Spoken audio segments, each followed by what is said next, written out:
Welcome to the Slop Farm. Enjoy the video. You begin by finding the file in Files, Mail, or Photos. This is the fastest route. Tap the PDF or image once to open Quick Look, which acts as the iPad preview.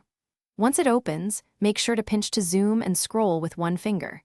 If you need to annotate or sign, tap the markup button at the top.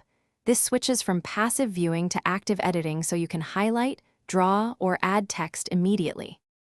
Now, focus on annotating and navigating the document smoothly. When in markup, pick the pen, highlighter, or text tool. You can change color and thickness for clarity.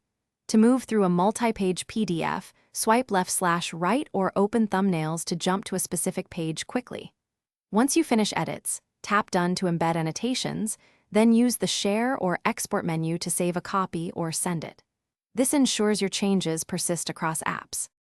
Finish by saving and sharing correctly so your work is available elsewhere. Use Save to Files or Export as PDF to lock in annotations.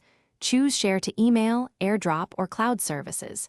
If the preview doesn't show edits, make sure you tap Done and exported the correct file. Reopen the file to confirm. If problems persist, force close Files or Mail, reopen, and try again. This clears temporary glitches. If that still fails, Thanks for watching. Consider subscribing if we helped you today.